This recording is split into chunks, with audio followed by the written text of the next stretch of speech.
Hello aspirants, welcome करते हैं आपका डॉन न्यूज़पेपर के कंप्लीट एनालिसिस की आज 133 क्लास के अंदर।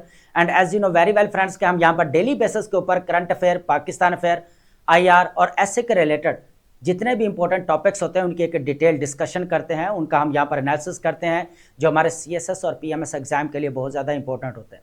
तो फ्रेंड्स, जो हमारा डॉन न्यूज़पेपर का एनालिसिस रहने वाला है फॉर द होल ईयर 2026 रहने वाला है, क्योंकि ये साल जो है हमारे लिए बहुत इंपॉर्टेंट है, क्योंकि इसके अंदर हमें नेशनल लेवल के ऊपर, रीजनल लेवल के ऊपर, ग्लोबल लेवल के ऊपर बहुत सारी न्यू डेवलपमेंट्स होते हुए नजर आ रही हैं। तो जितने भी हमारे सीएसएस एस्पिरेंट्स हैं, पीएमएस एस्पिरेंट्स हैं, वो अपनी new developments related to topics यहाँ पर कवर कर सकते हैं। अपने बेसिक्स यहाँ पर जो है वो अपने क्लियर कर सकते हैं, अपने एनालिटिकल अप्रोच को यहाँ पर डेवलप कर सकते हैं। अगर आपको हमारे लेक्चर्स वैल्यूएबल लगते हैं, आपको लगता है कि हमारे लेक्चर्स आपकी हेल्प करते हैं, तो please like, comment and share लाजमी किया करें। इससे हमें यहाँ पर इंकरेजमेंट मिलती है। तो चलते हैं अपने टॉपिक्स की तरफ। आज हमारे पास काफ़ी इंपॉर्टेंट ओपिनियंस रहने वाली हैं और न्यूज़ आर्टिकल्स भी रहेंगे। काफ़ी न्यू डेवलपमेंट्स ही हमें देखने को मिल रही है। लेकिन उससे पहले फ्रेंड्स, एक इब्राहिम लिंकन ने एक स्टेटमेंट कही थी, बहुत ज़्यादा इंपॉर्टेंट स्टेटमेंट है। वो कहता है कि nearly all man can stand adversity, if you want to test a man's character give him power. वो कहता है कि हर शख्स, जो भी लोग हैं, वो मुश्किलात का सामना करते हैं, लेकिन अगर आप किसी के करैक्टर को जांचना चाहते हैं तो उसको पावर देकर देखें, सारी हकीकत आपके सामने आ जाएगी। क्या वो यहां पर ट्रांसपेरेंसी, अकाउंटेबिलिटी या जस्टिस यहां पर इंश्योर करवा पाएगा, या कर पाएगा, या ला पाएगा? ये चीज है। तो उससे पता चल जाएगा जो पावर उसको दी गई है, क्या उसका वो मिस यूज तो नहीं कर रहा, अब्यूज ऑफ पावर तो हमें नजर नहीं आ रहा, या करप्शन तो नहीं कर रहा। ये चीज है। तो आज इसी के अंदर हम यहां पर कुछ हमारे पास केस यहां पर होंगे जिसको हम यहां पर रिलेट करते जाएंगे।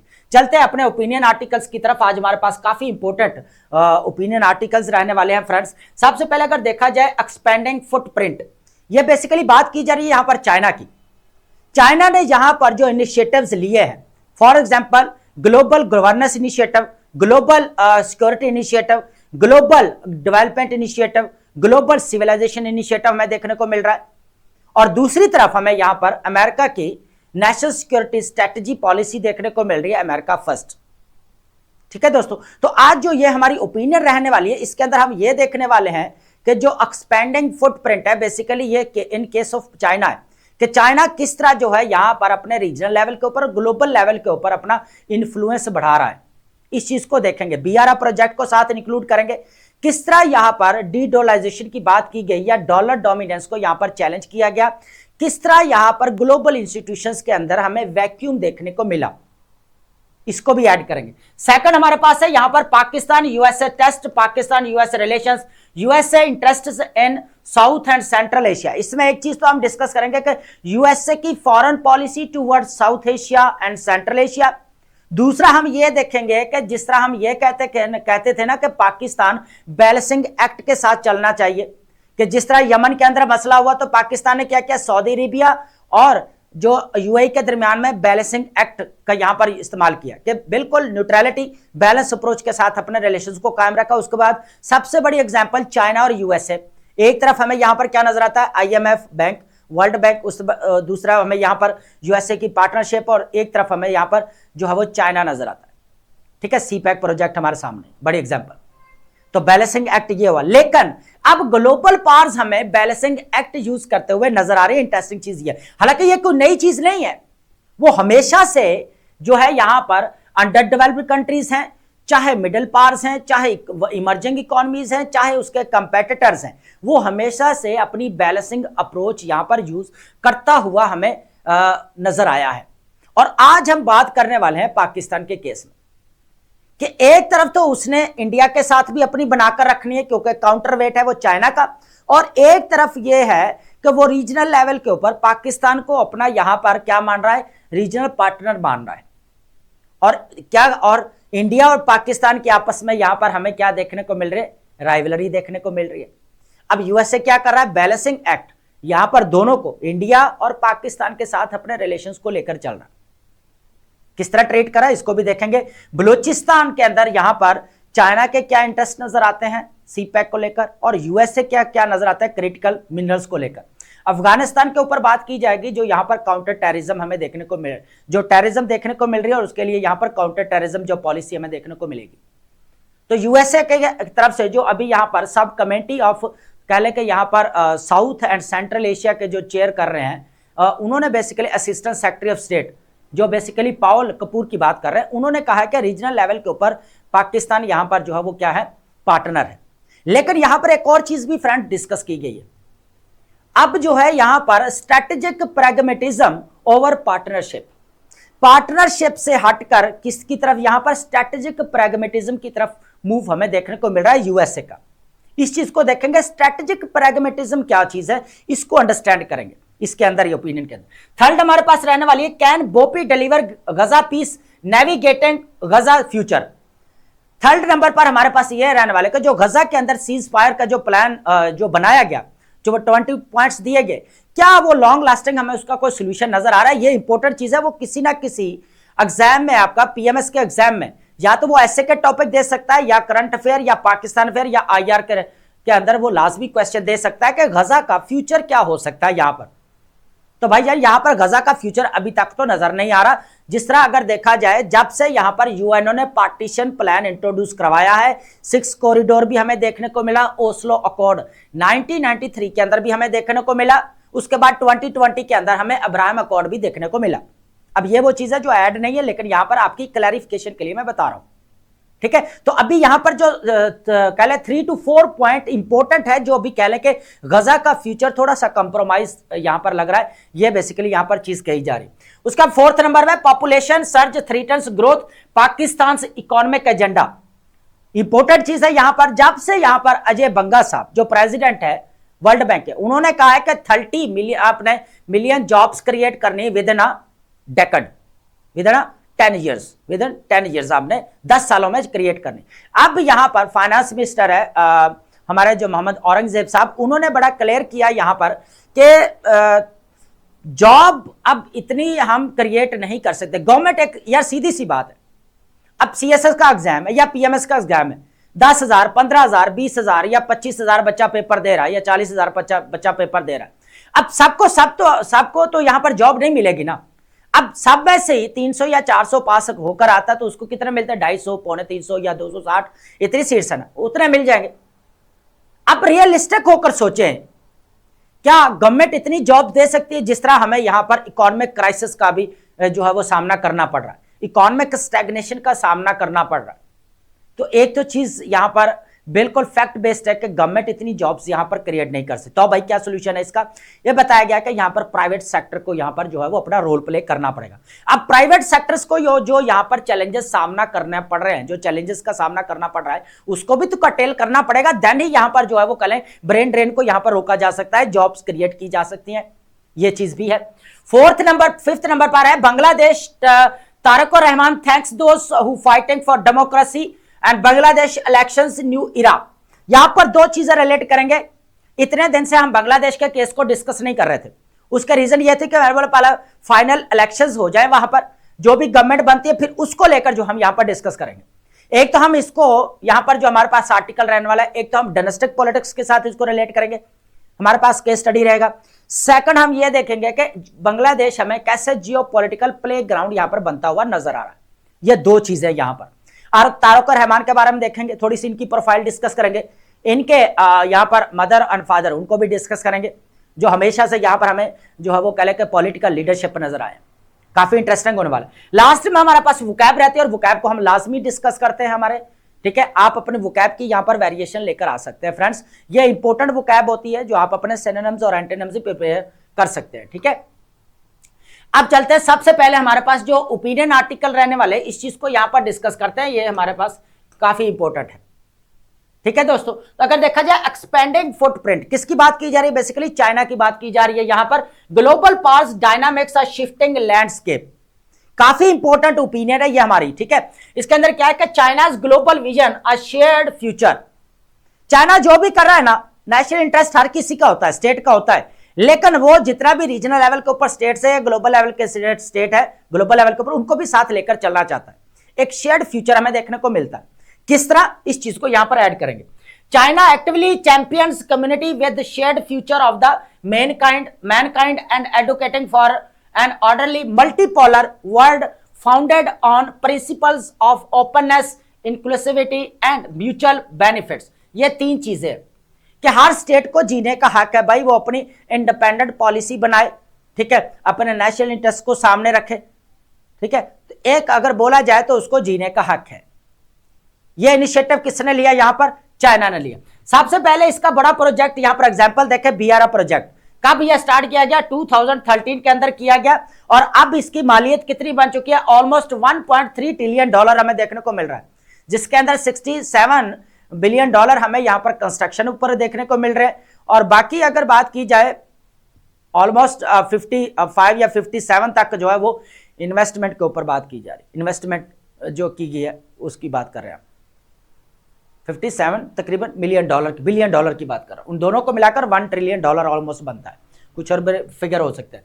यह बीआरए प्रोजेक्ट आपके 150 कंट्रीज को आपस में कनेक्ट करता है, ठीक है, through strategic investment infrastructure fostering economic growth and expanding China's global footprint. एक चीज तो हमें यह देखने को मिल रहा है। सेकंड इसका इनिशिएटिव है वो ग्लोबल डेवलपमेंट जो है यहां पर इनिशिएटिव है। इसका पर्पस ये था यहां पर कि ग्लोबल इनक्वालिटी को यहां पर कैसे खत्म किया जा सकता है, यह इंपॉर्टेंट चीज है। जिस तरह ग्लोबल पावर्स अपना हमेशा से अंडर डेवलप्ड स्टेट्स को अपने इंटरेस्ट की खातर जो है यहां पर यूज करते हुए हमें नजर आ रही, तो यही चीज basically AIIMS for people centred innovation driven development mobilising billions for international projects addressing global inequality, ठीक है दोस्तों। उसके बाद हमारे पास थर्ड नंबर पर है हमारे पास global security initiative promotes adherence to UNO charter. अच्छा, एक बड़ी मजे की बात यहां पर यह भी है कि बाकी तो हमें यहां पर ग्लोबल पावर्स यूएनओ के कुछ ना लॉज को या इंटरनेशनल लॉज को यहां पर वायलेट करते हुए नजर आए, लेकिन चाइना ने भी कभी किया होगा, लेकिन अभी तक जो लॉज को यहां पर वायलेट किया जाना चाहिए जो किया गया वो नजर नहीं आया यहां पर, ठीक है दोस्तों। Addressing security challenges through dialogue partnership respect for national sovereignty. तीन चीजें हमेशा से बेसिकली क्या है सिक्योरिटी के, सबसे पहले क्या यहां पर dialogue partnership and respect for national sovereignty. अब ताइवान की बात करते हैं ना, तो ताइवान भाई वो कहता है कि मेरा यहां पर प्रोविंस है। अगर 1949 से पहले देखा जाए, 1949 से अगर पहले देखा जाए तो ताइवान वो वन चाइना था पूरा, ठीक है, तो जो रिपब्लिक ऑफ चाइना एक था, लेकिन कह लें कि 1949 के अंदर दोबारा जो हमें यहां पर पीपल्स रिपब्लिक ऑफ चाइना देखने को मिला, पीआरसी की बात कर रहे हैं, जो अभी मेनलैंड चाइना है, ठीक है, वो बात। ग्लोबल सिविलाइजेशन की अगर बात करें यहां पर तो calls for mutual respect for all diverse civilisation.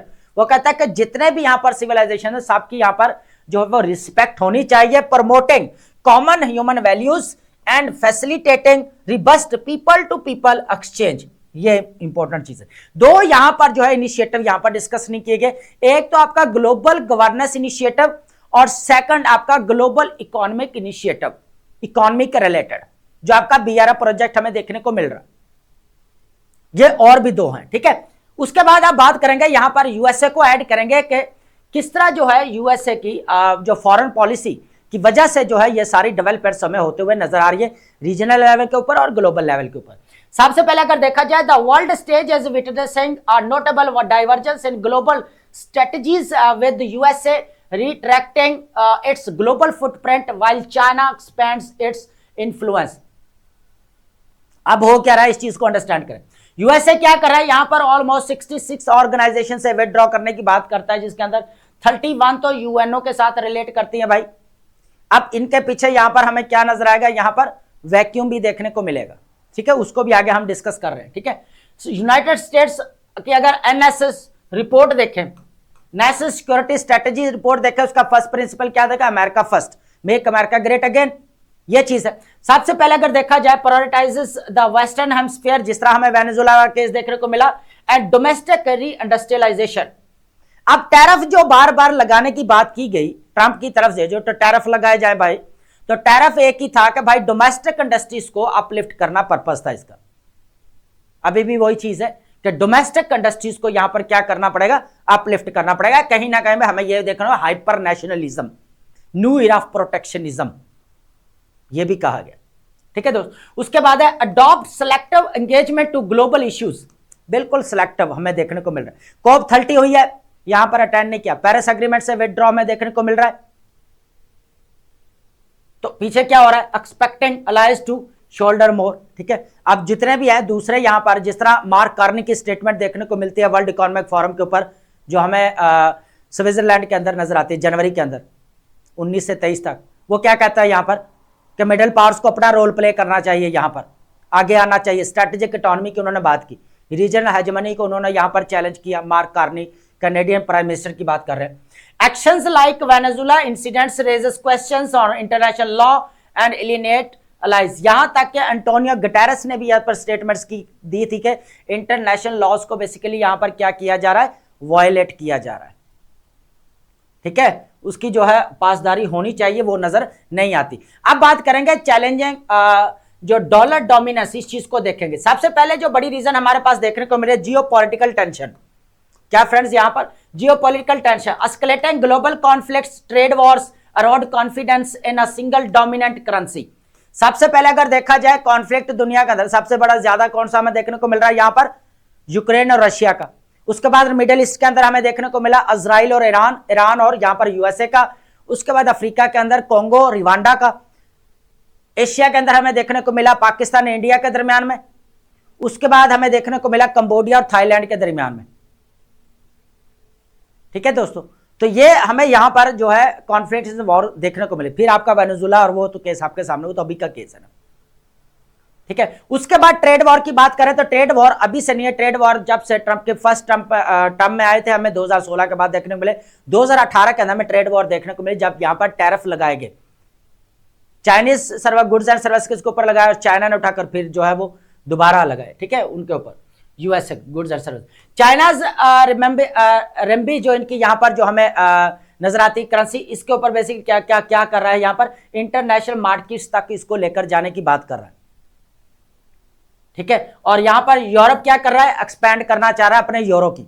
अगर देखा जाए तो हमें यहां पर जो डॉलर है वो तकरीबन 57% हमें अभी भी रिजर्व करेंसी नजर आती है, और रिम्बी हमें जो यॉन है वो 2% हमें देखने को मिलती है। सिर्फ 2% की बात करो, 2%, और यूरो हमें 20% हमें देखने को मिलते हैं रिजर्व करेंसी, ये चीज है।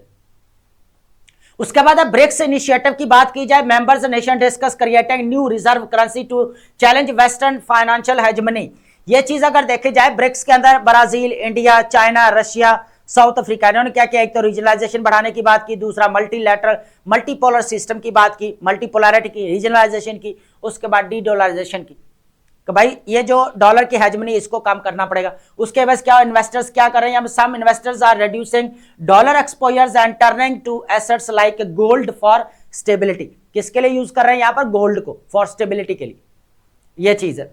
अब evolving global orders, power vacuum की अगर बात करें, यहां पर जो हमें वैक्यूम यहां पर मिल रहा है, यहां पर जो खला पैदा हो रहा है, किसकी वजह से यहां पर हो रहा है, एक तो यूएसए जो है यहां पर क्या कर रहा है, विड्रॉ करता हुआ हमें नजर आ रहा है, तो इसकी वजह से भी काफी यहां पर इश्यूज हमें देखने को मिल रहा है। लेकिन जो वैक्यूम यहां पर क्रिएट हो रहा है, जिस तरह मार्क कार्नी ने कहा था कि मिडल पार्ट्स को अपना यहां पर रोल प्ले करना चाहिए, इस वैक्यूम को फिल करना चाहिए, ये चीज है।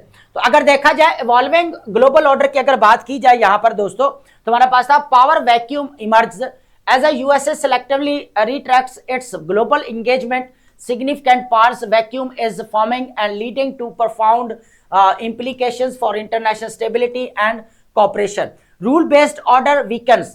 अगर देखा जाए जिस तरह यहां पर यूएसए विड्रॉ कर रहा है, तो जो आपका मल्टीलैटरल सिस्टम है वो क्या हो रहा है, यहां पर डिलैपिडेट हो रहा है, डिस्ट्रॉय हो रहा है, वो एंड हो रहा है आपका। तो यहां पर अगर देखा जाए तो जो मारियो द्रैगी है, जो former prime minister of Italy है या former president of central bank of European union के, उन्होंने कहा था कि यहां पर global economic order is dead या डिफंक्ट, डेड हो चुका है, इसलिए यूरोपियन कंट्रीज को यहां पर क्या होना पड़ेगा, कन्फेडरेशन टू फेडरेशन की तरफ आना पड़ेगा, ताकि यहां पर कहीं ऐसा ना हो कि यूरोप को डी इंडस्ट्रियलाइज कर दिया जाए या डिवाइड कर दिया जाए या सब ऑर्डिनेट बना दिया जाए। और ये मारियो द्रैगी की यहां पर हमें स्टेटमेंट्स देखने को मिलती है, काफी इंपॉर्टेंट स्टेटमेंट्स है। उसके बाद है मेजर पावर्स राइवलरी की बात की जाए, competition among the leading global powers leads to heightened tensions and strategic manoeuvres, world economic instability, the breakdown of the world economic frameworks, contributes to the uncertainty and disrupts established trade। अब World Trade Organization का क्या मकसद था बनाने का, है ना। Tariffs इस तरह बार बार के लगाए जा रहे थे, कोई हमें यहां पर देखने को पॉलिसी देखने को नहीं मिल रही, ठीक है। उसके बाद है नेशनल सेंटिमेंट्स, और के बाद surge and extreme nationalism threatens multilateralism and fosters isolationist tendencies and globally. अब हो कह रहा है कि हर स्टेट अपने नेशनल इंटरेस्ट को सामने रख रही है, जो मल्टीलैटरल इंस्टीट्यूशंस की पावर देखने को मिल रही थी वो अब नजर नहीं आ रही। हालांकि वही यही वो ग्लोबल पावर सी इंटरेस्टिंग वाली चीज है जो मल्टीलैटरल इंस्टीट्यूशंस को बनाने वाले थे। आज वही इससे पीछे हटते हुए हमें नजर आ रहा है, जो हमें यहाँ पर रूल बेस्ड वर्ल्ड ऑर्डर यहाँ पर एंड होते हुए नजर आता है। लेकिन एक्सपेंडिंग फुटप्रिंट का मतलब यही है कि चाइना अपना एक तो अपना रोल प्ले कर रहा है रीजनल लेवल और ग्लोबल लेवल के ऊपर, मिडिल पावर्स अपनी जगह पे रोल प्ले कर रहे हैं, इमर्जिंग इकोनॉमीज अपनी जगह पे रोल प्ले कर रहे हैं। अब जो वैक्यूम यहाँ पर क्रिएट हो चुका है उसको जो है यहाँ पर पूर्ण करने की बात की जा रही है, ये चीज है। अब बात करते हैं, हमारे पास नेक्स्ट रहने वाला है कि पाकिस्तान यूएसए टेस्ट। यहां पर अभी हमने अभी एक चीज डिस्कस की थी, मैंने अभी बताया यहां पर कि हमेशा से क्या था यहां पर कि पाकिस्तान को देखना पड़ता था कि यहां पर बैलेंसिंग एक्ट के साथ चलना है, भाई यूएसए के साथ भी रिलेशंस रखना है, चाइना के साथ भी रखना है, और इधर से गल्फ रिलेशंस की बात की जाए तो यमन के अंदर मसला चल रहा है, तो यहां पर सऊदी अरेबिया और यूएई के साथ भी भाई अपना मामलात को बराबर रखना है, न्यूट्रलिटी शो करवानी है। अब मिडिल ईस्ट की बात की जाए तो ईरान के साथ और यूएसए के दरमियान में भी हमें यहां पर पाकिस्तान ने एक ही बात की कि भाई डिप्लोमेटिक रिलेशंस और de-escalation, regional security and peace होना चाहिए, ठीक है। अब सेंट्रल एशिया में भी पाकिस्तान ने अपने रिलेशंस को बिल्ड किया हुआ है। कागिस्तान के जो भी प्रेसिडेंट पाकिस्तान का विजिट करते हैं, दोनों के दरमियान में हमें यहाँ पर जो है वो कह लें कि कमर्शियल एग्रीमेंट्स भी साइन होते हुए नजर आते हैं, मेमोरेंडा ऑफ अंडरस्टैंडिंग भी साइन होते हुए नजर आते हैं दोस्तों, ये भी इंपॉर्टेंट चीज है। लेकिन अब यूएसए के यहाँ पर जो हमें पॉलिसी नजर आ रही है, foreign policy towards south Asia and Central Asia, तो यहां पर ये जो पाकिस्तान को कंसीडर किया जा रहा है रीजनल पार्टनर। अब यहां पर एक और चीज मैंने बताई थी, स्ट्रैटेजिक प्रैग्मेटिज्म की बात कर रहे थे हम। बेसिकली स्ट्रैटेजिक प्रैग्मेटिज्म का मतलब होता है कि जब आप पार्टनरशिप से हटकर, शराकतदारी से हटकर आप क्या करते हैं, प्रैक्टिकल बेनिफिट्स और नेशनल इंटरेस्ट की खातर काम करते हैं, और आज वही चीज जो है यहां पर हमें यूएसए की तरफ से देखने को मिल रही है। अब इंटरेस्टिंग चीज ये है कि जो मैं बता रहा था यहां पर बैलेंसिंग एक्ट, अब यूएसए क्या कर रहा है, इंडिया के साथ अपनी बनाकर रखना चाह रहा है, उसको भी सपोर्ट कर रहा है, और किसके काउंटर वेट में, चाइना के, और इधर से पाकिस्तान के साथ भी बनाकर रखना चाह रहा है। अब पाकिस्तान के साथ क्यों बनाकर रखना चाह रहा है, क्योंकि पाकिस्तान और यहां पर इंडिया के दरमियान में हमें यहां पर टसल देखने को मिलती है, तो बैलेंस अप्रोच के साथ लेके चल रहा है। अब एक चीज और भी नजर आती है यहां पर, क्योंकि पाकिस्तान अगर देखा जाए जियो यहां पर स्ट्रैटेजिक हमें यहां पर इंपॉर्टेंस देखने को मिलती है। एक तरफ तो सेंट्रल एशिया, एक तरफ हमें यहां पर मिडिल ईस्ट, एक तरफ हमें यहां पर देखने को मिल रहा है इंडिया जो उसका पार्टनर है, और एक तरफ हमें देखने को मिल रहा है उसका जो है वो कंपेटिटर चाइना, और पाकिस्तान बीच में है, ठीक है। तो अब बलूचिस्तान के अंदर देखा जाए तो प्रोजेक्ट सीपैक भी हमें देखने को मिल रहा है। अब यूएसए कह रहा है कि हम क्रिटिकल मिनरल्स को भी निकालेंगे, हमारी वो भी डील है। हालांकि ये $500 मिलियन ऑलरेडी हमें देखने को मिला लास्ट टाइम जो शिप भेजा गया, ठीक है। एक चीज ये आ गया। तो अब क्या कर रहा है कि यूएसए बैलेंसिंग एक्ट के साथ, बैलेंस अप्रोच के साथ क्या कर रहा है, यहां पर चाइना इसके साथ इंडिया और पाकिस्तान के रिलेशंस भी रख रहा है, और सेंट्रल एशिया तक जो है अपने रिलेशंस को बढ़ाएगा। अब ये पॉलिसी इनकी। अब उसके साथ अगर देखा जाए, पाकिस्तान ऑलरेडी सेंट्रल एशिया के साथ उसके रिलेशंस अच्छे चल रहे, क्योंकि ऑलरेडी टापी का प्रोजेक्ट हमें देखने को मिला था। उसके बाद यहां पर जो है वो कह लें कि इनके दरमियान में यहां पर कॉरिडोर भी साइन करने की बात की गई कि यहां पर जो है वो जितने भी यहां पर पाकिस्तान की पोर्ट्स हमें नजर आते हैं उनको यहां पर सेंट्रल एशिया के साथ कनेक्ट करना थ्रू कॉरिडोर्स, ठीक है। सबसे बड़ी हिंड्रेंस क्या नजर आ रही है यहां पर, अफगानिस्तान नजर आ रही, जो टेररिज्म है, ठीक है। अब इसको डिस्कस करते हैं, इसका ओवरव्यू हो गया। Pakistan USA relation, strategic pragmatism over partnership, USA interests in South and Central Asia, USA engagement with Pakistan is multifaceted focusing on regional stability. First number regional stability, second counter terrorism, and third economic interest. तीन चीजें, ठीक है दोस्तों, across South, Central and West Asia, each with distinct strategic implications, ठीक है। अब इसको जो है आगे फर्दर डिस्कस करते हैं। साउथ एशिया के कॉन्टेक्स्ट में इसको देखेंगे। सबसे पहले regional balance and economic ties, क्या चीज है यहां पर, regional balance and economic ties है supports India's independent growth to prevent Chinese dominance, यहां पर एक चीज है। दूसरी, leverage Pakistan to balance India influence, ठीक है, सेकंड चीज है encourage economic cooperation to deter deeper China alignment, second हमें counter terrorism connectivity, Pakistan as a primary counter terrorism partner, explore geo economic advantages through regional connectivity, address Afghan instability as a key constraint, जो सबसे बड़ी रुकावट है। अनस्टेटेड की बात की जाए तो यहां पर geopolitical role, Pakistan potential relevance in Middle East के अंदर, जिस तरह पाकिस्तान अपना रोल प्ले किया, गजा को लेकर, पैलेस्टाइन को लेकर अपना रोल प्ले किया, ईरान को लेकर अपना काफी रोल प्ले किया यहां पर, उसके बाद ईरान है, गजा है, possible contribution to regional stabilisation efforts, ठीक है, यह चीज हमें यहां पर देखने को मिल रही है। बलूचिस्तान के मामले में अगर बात की जाए तो अब यहां पर रिसेंटली क्या हुआ कि जो sub committee of south and Central Asia की जो यूएसए की तरफ से है, उनको जो चेयर कर रहे हैं असिस्टेंट सेक्रेटरी ऑफ स्टेट पाउल कपूर कर रहे हैं। पाउल कपूर ने यह कहा था कि रीजनल लेवल के ऊपर अगर देखा जाए, अब यह स्टेटमेंट उस वक्त हमारे सामने आई जब पोमरे, जो हमें यहां पर असिस्टेंट सेक्रेटरी ऑफ स्टेट और नजर आते हैं, पोमरे, वो उस वक्त इस्लामाबाद के यहां पर दौरे पर आते थे, वो किसके मामले में थे, यहां पर क्रिटिकल मिनरल्स को लेकर रेयर अर्थ मिनरल्स जो हमें बलूचिस्तान के अंदर देखने को मिले, ठीक है दोस्तों। तो अब क्या हुआ कि एक तरफ तो हमें यह नजर आता है कि जो स्टेटमेंट है उसकी बात कर ले, पाउल कपूर ने बेसिकली कहा था कि रीजनल लेवल पर साउथ एशिया के अंदर देखा जाए तो पाकिस्तान हमारा पार्टनर है, लेकिन हमें यहां पर स्ट्रेटेजिक प्रैग्मेटिज्म भी देखने को मिल रहा है।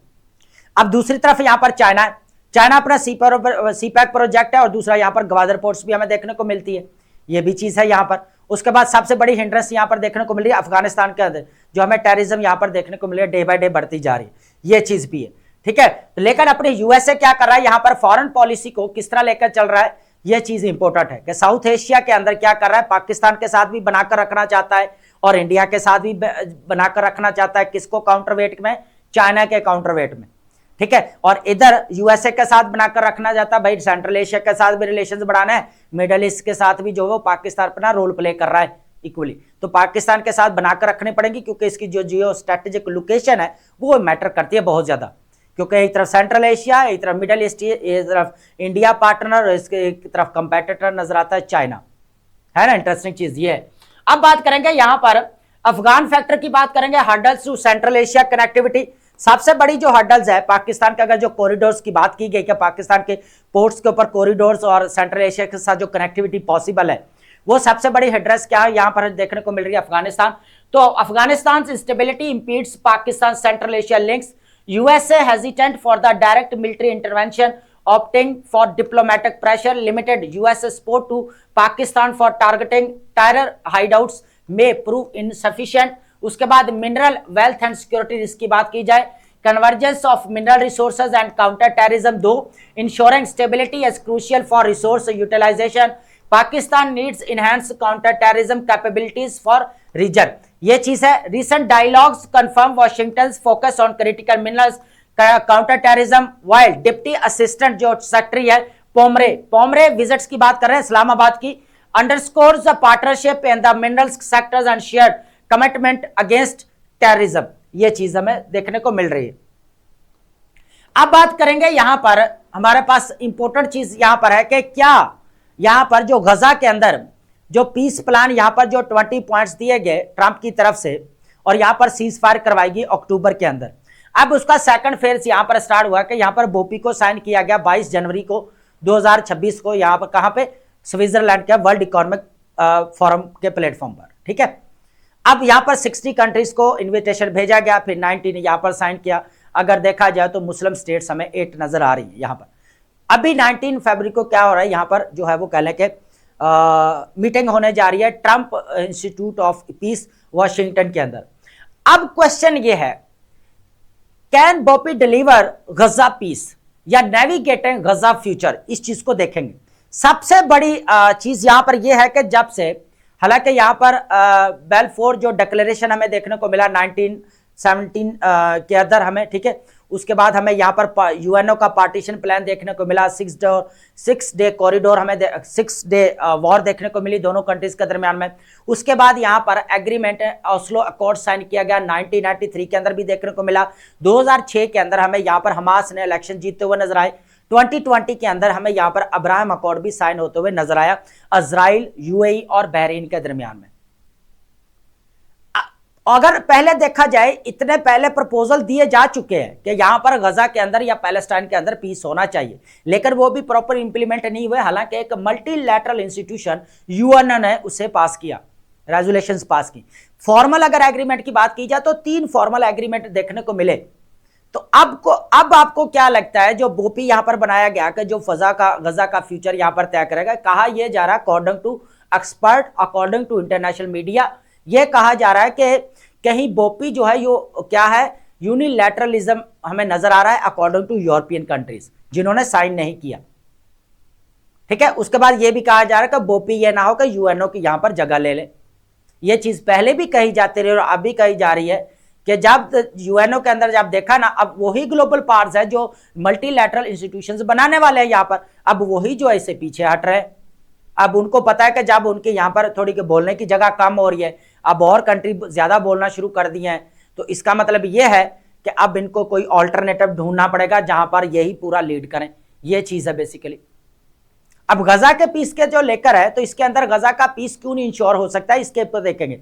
3 पॉइंट्स इसके अंदर इंपॉर्टेंट है, वो आपने याद करने हैं, वो काफी जो है वो वैल्यूएबल भी है। ठीक है, सबसे पहले अगर देखा जाए board of peace navigating Gaza future, inaugural board of peace meeting in the USA, ये 19 फेब से बेसिकली स्टार्ट है। यहाँ पर aims to address critical issues concerning Gaza's future yet faces significant challenges in achieving sustainable resolution.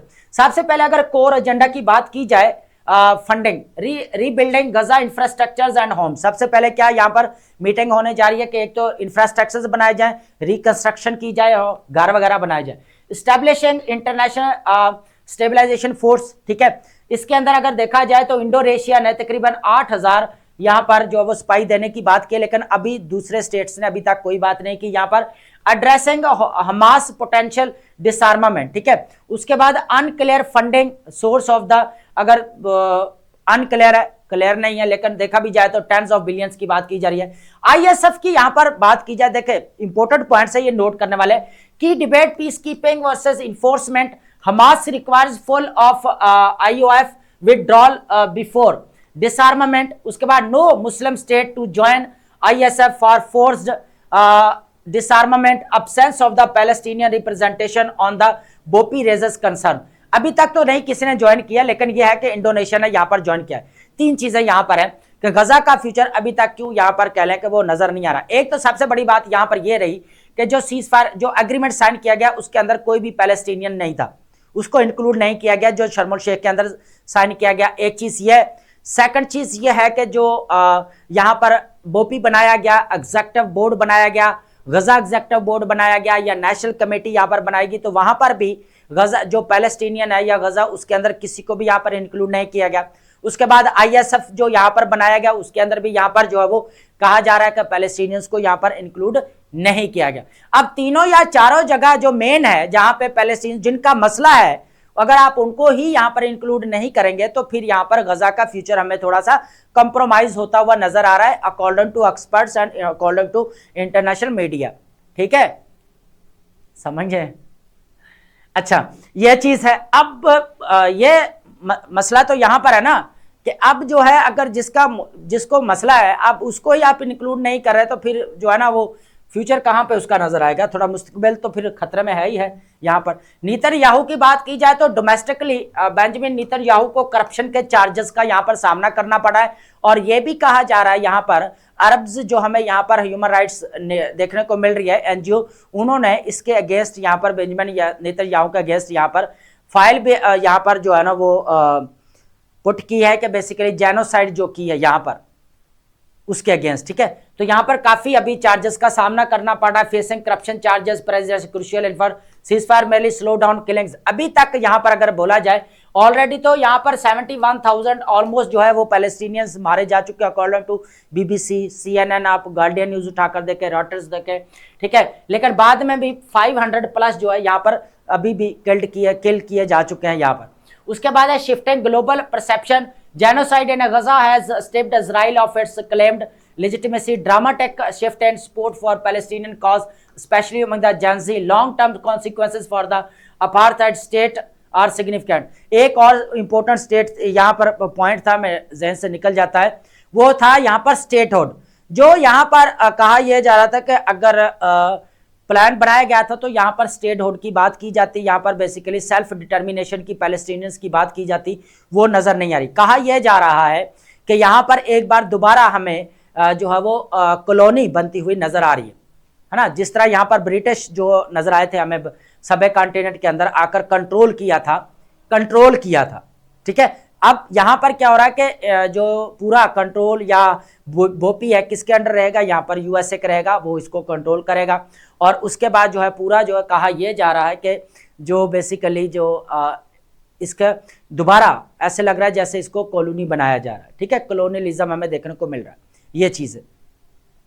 The success of the BOPI hinges on its ability to bring genuine respite, facilitate rebuilding without displacement and address the fundamental concerns of the Palestinian people। ठीक है दोस्तों, अब बात करेंगे यहाँ पर population की बात करेंगे। देखें अजय बंगा जो अभी यहाँ पर प्रेसिडेंट हमें नजर आता है वर्ल्ड बैंक के, उन्होंने भी विजिट किया कि भाई 30 मिलियन जॉब क्रिएट करने पड़ेगी विद इन अ डेकेड, एक दहाई के अंदर अंदर या विद इन 10 ईयर्स के अंदर, आपको 10 सालों के अंदर आपको करनी पड़ेगी।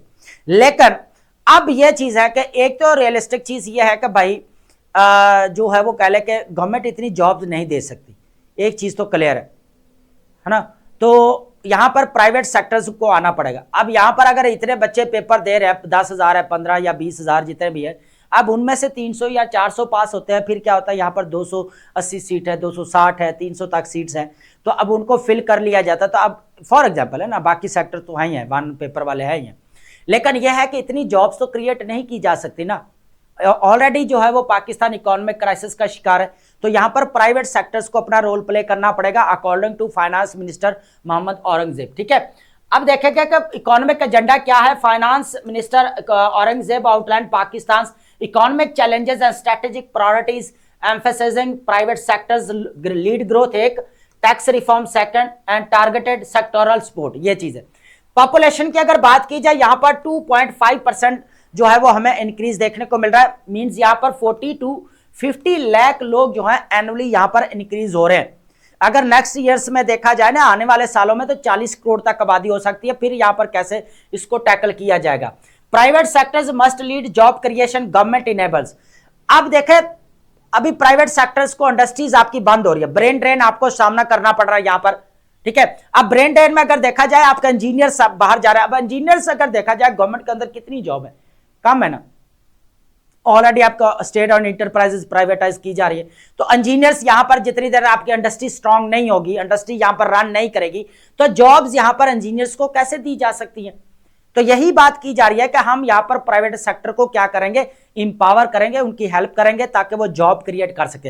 हेल्प किसके मामले में, एक तो आप देखें कि यहां पर एनर्जी की प्राइसेस देखने को बहुत ज्यादा मिल रही है, उसके बाद यहां पर हिंड्रेंस बहुत ज्यादा देखने को मिल रही है, टैक्स रिफॉर्म्स की यहां पर जरूरत है, एग्रीमेंट्स जो साइन किए जाते हैं उसके अंदर थोड़े से फ्लॉज नजर आते हैं, उसको ठीक करना पड़ेगा, ये चीज है ना। ये सारी चीजें बेसिकली कही गई यहां पर। अब बात की जा रही है कि बांग्लादेश का पॉपुलेशन मॉडल है उसको अडॉप्ट किया जाए। अब बांग्लादेश की अगर बात की जाए 170 मिलियन आबादी देखने को मिलती है, लेकिन हमसे ज्यादा जो है यहां पर अगर देखा जाए इकोनॉमिक ग्रोथ भी देखने को मिलती है। मॉडल्स यहां पर अडॉप्ट करने की बात की है। टैक्स रिफॉर्म्स की बात की गई, broaden the tax basis, tackling evasion. अब जो चोरी कर रहे हैं, टैक्स चोरी कर रहे हैं, उनको भी यहां पर भुगतना पड़ेगा, जो हमें यहां पर filed against setting standard tax evasion. उसके बाद क्रैकिंग डाउन नॉन कंप्लायंट तंबाकू कंपनीज या स्मगलिंग, वो यहां पर टैक्स पे नहीं करते, तो उनको एक्शन लेना चाहिए उनके अगेंस्ट। सेल्स टैक्स मॉनिटरिंग की बात की गई है, यहां पर शुगर इंडस्ट्रीज की बात की है, और सबसे ज्यादा किसका यहां पर इन्फ्लुएंस है हमें हजमी नजर आती है यहां पर जो प्राइम मिनिस्टर। अब यहां पर जो औरंगजेब ने कहा है कि जो प्राइम मिनिस्टर साहब शहबाज शरीफ साहब, उन्होंने कहा है कि सबसे पहले शुगर इंडस्ट्रीज के ऊपर सेल टैक्स लगाए जाए, यहां पर स्टार्ट लिया जाए, क्योंकि सबसे ज्यादा उनका यहां पर इन्फ्लुएंस देखने को मिलता है। कोई ये ना कहे कि यहां से इन्होंने स्टार्ट नहीं किया। तो एक चीज हमें यहां पर यह देखने को मिल रही है। ठीक है, वो एक अलग बात है, हम दूसरी बहस में नहीं जा रहे ना। सेक्टोरल सपोर्ट जो है, construction relief package in pipeline, textile sectors support and under review concrete steps reviewing reduction of the multiple taxes in property sectors है। इकोनॉमिक विजन है, IMF के साथ जो मिलकर काम कर रहे हैं, जो यहाँ पर सपोर्ट किया। तो नो डाउट अगर देखा जाए 2022 के अंदर से लेकर या 2023 के अंदर हमें 0.22 हमें यहाँ पर जीडीपी ग्रोथ देखने को मिला था। तो अभी जो है यहाँ पर काफी ठीक है। तो ये भी चीज देखने को, डिजिटाइजेशन होनी चाहिए यहाँ पर, ताकि ट्रांसपेरेंसी अकाउंटेबिलिटी को इंश्योर किया जा सके। जो IMF की रिपोर्ट है जो करप्शन की है ना पब्लिक सेक्टर के अंदर, उसको कर्टेल किया जा सके। यहां पर अगर देखा आईटी के मामले में देखा जाए तो 3 to 4 बिलियन डॉलर जो है अभी इसकी एक्सपोर्ट नजर आ रही है, लेकिन फिर भी जो है इसको 8 to 10 बिलियन डॉलर तक लेकर जाने की बात की जा रही है। ये भी एक अच्छी चीज है। डिक्लाइनिंग इन्फ्लेशन, अब इन्फ्लेशन तो यहां पर कम हो चुकी है, लेकिन पॉवर्टी फिर भी कम नहीं हो रही है। अनएम्प्लॉयमेंट रेट फिर आपका बढ़ता जा रहा है। इकोनॉमिक अगर स्टेबलाइजेशन की तरफ जा रही है, लेकिन पॉवर्टी फिर भी वहीं है। वहां पर अगर देखा जाए अनएम्प्लॉयमेंट रेट देखा जाए, यूथ पॉपुलेशन को यहाँ पर जो चैलेंजेस फेस करना पड़ रहा है, ये भी सारी चीजें हैं इसके अंदर। ठीक है, अब बात करेंगे यहाँ पर बांग्लादेश का एज ए केस स्टडी लेते हैं यहाँ पर, सॉरी। ठीक है, अब तारक रहमान, सबसे पहले अगर देखा जाए डायनेस्टिक पॉलिटिक्स के साथ इसको रेट कर देखें। तारक रहमान बेसिकली जियाउर रहमान और खालदा जिया, जो फॉर्मर 3 टाइम यहाँ पर प्राइम मिनिस्टर ऑफ बांग्लादेश में नजर है, उनके बेटे हैं। अच्छा, इनके बारे में पहले सुन लीजिए। ये क्या हुआ है कि यहाँ पर 2008 के अंदर इनको जो है यहाँ पर करप्शन के चार्जेस में, मनी लॉन्ड्रिंग के चार्जेस में इनको यहाँ पर जिला वतन कर दिया जाता है, और यह 17 साल के बाद यहाँ पर वापस आते हैं। एक तो जियाउर रहमान जो इनके फादर है, वो क्या होता है, कह ले कि यहाँ पर 5th to 6th I think president होते हैं बांग्लादेश के। ठीक है, जिनकी असैसिनेशन होती है 1981 के अंदर, इनके फादर की, जियाउर रहमान की। उसके बाद इनकी मदर आती हैं खालदा जिया। खालदा जिया फर्स्ट फीमेल प्रेसिडेंट बनती है यहाँ पर बांग्लादेश की। फिर 3 टाइम हमें यहाँ पर प्राइम मिनिस्टर भी नजर आती है बांग्लादेश की। अभी रिसेंटली उनकी डेथ हुई अभी खालदा जिया की। ठीक है, तो तारक रहमान उनके बेटे हैं। अब हमें डायनेस्टिक पॉलिटिक्स देखने को मिल रहा है। दूसरी तरफ शेख हसीना वाजिद की बात करें, शेख हसीना वाजिद के जो फादर हैं वो कौन थे, शेख मुजीबुर रहमान, जो कब उनके असैसिनेशन हुई, यहाँ पर फर्स्ट प्रेसिडेंट थे यहाँ पर बांग्लादेश के, और उनके असैसिनेशन में कब नजर आया, यहाँ पर 1975 के।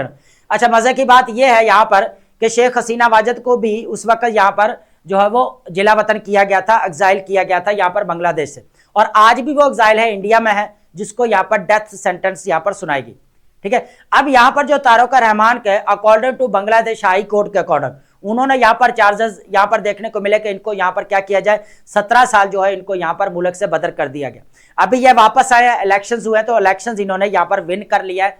यहाँ पर 299 मतलब कह ले के 299 सीट्स में से 212 सीट्स, 212 सीट्स इन्होंने ले ली। ठीक है, तो अब बात करेंगे वही के जो हमारे पास nearly all man can stand adversity and if you want to test a man's character give him power.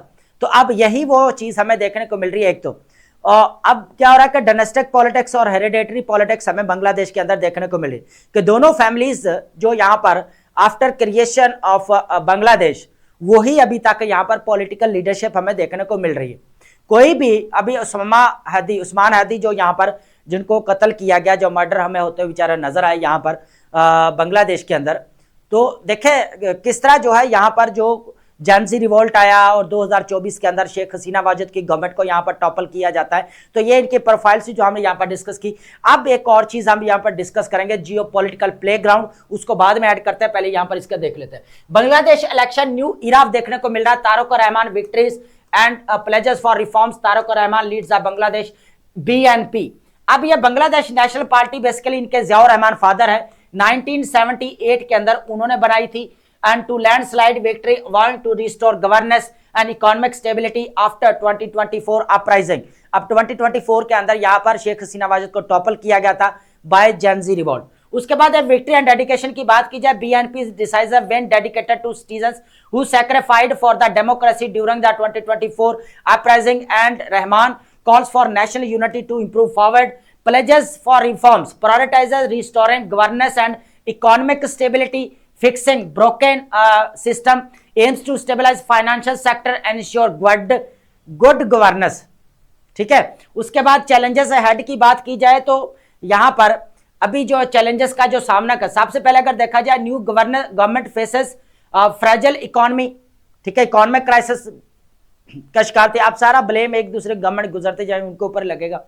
ठीक है, वीकेंड इंस्टीट्यूशंस है, लॉ एंड ऑर्डर की सिचुएशन है। Rahman acknowledge the daunting challenges left by the previous regime, election outcomes की BNP alliances secured। यहाँ पर जो BNP जो यहाँ पर तारक रहमान है, 212 सीट्स ली हैं और 59% हमें यहाँ पर वोटर टर्नआउट देखने को मिला है और 299 200 जो हमें यहाँ पर 99 जो हमें यहाँ पर देखने को मिल रहा है सीट्स, उसमें से 212 किसने लिया यहाँ पर जो है वो तारक रहमान है। Voters also endorse a democratic reforms charter including prime ministerial terms limits and judicial independence. ठीक है, the victory marks a significant political shift. Rahman returns from the exile to lead Bangladesh navigating complex domestic and geopolitical landscape. अब बात करते हैं यहाँ पर Bangladesh geopolitical playground हमें कैसे देखने को मिल रहा है, ये इंपॉर्टेंट चीज है। सबसे पहले यहाँ पर यह देखें कि जब तक शेख हसीना वाजिद रही है यहाँ पर, तो उस वक्त तक इंडिया के साथ ताल्लुक अच्छे थे। तो इंडिया के पार्टनरशिप किसके साथ चल रही थी यहाँ पर, यूएसए के साथ चल रही थी। तो यूएसए को बांग्लादेश की तरफ आने की जरूरत ही नहीं पड़ी क्योंकि भाई वो अंडर कंट्रोल था सारा इंडिया के। अब जो है यहाँ पर इंडिया के और यहाँ पर न्यू दिल्ली और ढाका के रिलेशंस डिसफंक्शन चल रहे हैं। ठीक है, क्योंकि यहां पर शेख हसीना वाजिद इंडिया में, अब यूएसए, अच्छा ये चीज पहले कर लेते हैं। अब क्या हुआ कि अब यूएसए को पता चला अब जो कंट्रोल है ना इंडिया का बांग्लादेश के ऊपर वो नहीं रहा। इधर से चाइना ने क्या किया, चाइना ने अपने स्ट्रेटेजिक जो है वो पार्टनरशिप बढ़ाना शुरू कर दी। यहां पर जो इन टर्म गवर्नमेंट आती है 2024 में, जो नोबेल लॉरेट जो हमें मोहम्मद यूनुस नजर आते हैं, वो इन टर्म गवर्नमेंट में थे। उन्होंने अपने यहाँ पर डिफेंस टाई भी जो हमें देखने को मिला चाइना के साथ। ठीक है दोस्तों, उसके बाद यहां पर हमें पाकिस्तान, चाइना और बांग्लादेश का ट्रायंगल भी हमें बनते हुए नजर आया, ये भी चीज है। अब क्या है कि जो यूएसए, अब यूएसए को यह है कि इंडिया का कंट्रोल तो यहां पर देखने को नहीं मिल रहा बांग्लादेश के अंदर। अब वो अपना इन्फ्लुएंस बढ़ा रहा है यहां पर बांग्लादेश के अंदर, क्योंकि चाइना यहां पर अपना इन्फ्लुएंस बढ़ा रहा है। चाइना यहां पर उसको पता है कि चाइना अगर मैं नहीं जाता तो चाइना, अब यह तो हो नहीं सकता जहां पे चाइना हो और यूएसए ना आए, है ना। अब यही चीज हमें यहाँ पर बांग्लादेश के अंदर, अभी रिसेंटली हमने इसके ऊपर आर्टिकल्स भी डिस्कस किया था कि किस तरह जो है यूएसए बेसिकली यहाँ पर बांग्लादेश के साथ पार्टनरशिप करना चाहता है। ठीक है, और जो रीजनल डोमिनेंस है उसको यहाँ पर कटेल करना चाहता है, तो यहाँ पर चाइना की बात की गई। तो अब यहाँ पर जो है वो बांग्लादेश हमें जियोपॉलिटिकल प्ले ग्राउंड बनता हुआ नजर आए। अब दो यूएस एम्बेसी की तरफ, एक तो यूएस एम्बेसी और दूसरा यहाँ पर फ्रांस एम्बेसी की तरफ से जो है यहाँ पर तारक रहमान को मुबारकबाद दी गई। ठीक है, अब मुबारकबाद देना तो खैर हर कोई देता है, ये चीज तो है, लेकिन ये है कि एक देने का टाइम भी तो है ना, सिचुएशन भी तो है ना। अब वो है कि एक तरफ तो हमें यूएसए और बांग्लादेश भी नजर आएंगे, अब चाइना भी नजर आएगा, एक तरफ इंडिया और यहाँ पर पाकिस्तान भी नजर आएंगे। तो ये चीज जो है ना देखने को मिल रही है। जिस तरह हमें सोमालीलैंड यहाँ पर जियोपॉलिटिकल प्लेग्राउंड देखने को मिला, इसी तरह जो है यहाँ पर फिर हमें कह लें कि बांग्लादेश देखने को मिल रहा है। यही चीज हमें यहाँ पर पैलेस्टाइन और गजा के अंदर देखने को मिली। तो ये सारी चीजें थी जो हमने यहाँ पर डिस्कस की हैं। अब चलते हैं, हमारे पास इंपॉर्टेंट वर्ड्स रहेंगे, वन बाय वन जो है इनको ऐड करते जाते हैं, इनको डिस्कस करते हैं दोस्तों। यहाँ पर सबसे पहले जो हमारे पास यहाँ पर वर्ड रहने वाला है रेजुनवेशन। रेजुनवेशन का मतलब होता है यहाँ पर the act of making young और फ्रेश, रिन्यूअल या रिवाइवल, दोबारा जिंदा कर देना या तरोताजा बना देना। ठीक है, उसके बाद हाइड आउट का मतलब होता है a secret place for hiding, refugee या शेल्टर, छुपने की खुफिया जगह आप कह सकते हैं। जिस तरह यहाँ पर टेररिस्ट ग्रुप्स जो है अपने वो कह के छुपने की जगह बनाई हुई है, उसको आप कह सकते हैं यहाँ पर। टेंडम का मतलब होता है वर्किंग ऑन अकरिंग टुगेदर, एक साथ नमूदार होना या एक साथ जो है वो कह के काम करना, मिलकर बैठना, ये भी आप कह सकते हैं, एक दूसरे के साथ मिलकर चलना, जॉइंटली या टुगेदर। एम्ब्रॉयल्ड का मतलब होता है डीपली इन्वॉल्व इन कॉन्फ्लिक्ट्स और डिफिकल्टीज, इंटेंजल्ड आर इन्वॉल्व। कहा यह जा रहा है कि कोई भी चैलेंजेस है या मुसीबतों में गिरा हुआ होना या बहुत सारी मुश्किलात की उलझन का शिकार होना, यह भी आप कह सकते हैं यहाँ पर, या मुश्किलात का सामना होना। उसके बाद गेटोस का मतलब है poor crowded urban areas, basically ये कच्ची आबादियों को कहा गया है जहाँ पर गरीब इलाके में नजर आते हैं, क्वार्टर्स। एसक्यू का मतलब होता है टू डेलिबरेटली अवॉइड, क्या करना यहाँ पर, इज्तनाब करना या परहेज करना या बचने की कोशिश करना, अवॉइड या शन कह सकते हैं। इग्नोमिनियस का मतलब होता है यहाँ पर डिजर्विंग, शेम और डिस्ग्रेस और शेमफुल। इग्नोमिनियस का मतलब क्या होता है, यहाँ पर जिल्लत का सामना करना पड़ा, शर्मिंदगी जो है वो होना, इग्नोमिनियस। ठीक है, उसके बाद हमारे पास यहाँ पर नेक्स्ट वर्ड रहने वाला है अपार्थाइड। अपार्थाइड का मतलब क्या होता है, यहाँ पर basically policy of racial segregation. ठीक है, नस्ल की बुनियाद पर जो फर्क होता है उसका निजाम जो था उसको बोल सकते हैं यहाँ पर। ठीक है, सेग्रीगेशन या discrimination on the basis of race. ठीक है, उसके बाद ह्यूब्रिस का मतलब होता है एक्सेसिव प्राइड और एरोगेंस, बहुत ज्यादा तकब्बर होना, बहुत ज्यादा गरूर होना, उसको बोला जाता है एरोगेंस या प्राइड। एवेजन का मतलब होता है एक्ट ऑफ अवॉइडिंग समथिंग, कुछ करने के से अवॉइड करना, या अवॉइडेंस या एस्केप, बातचीत निकलना आप कह सकते हैं।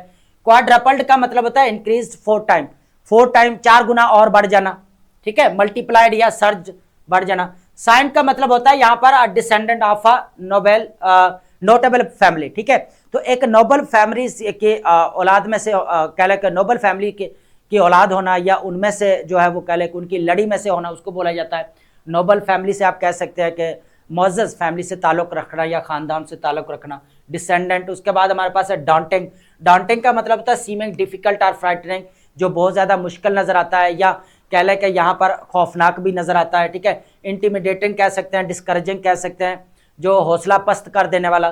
टमल्टिशियस का मतलब होता है यहाँ पर अफरा तफरी, इंतशार का आलम होता है यहाँ पर। शोरोगुन भी आप कह सकते हैं, full of disorder, chaos, chaotic या टर्ब्यूलेंट, ठीक है।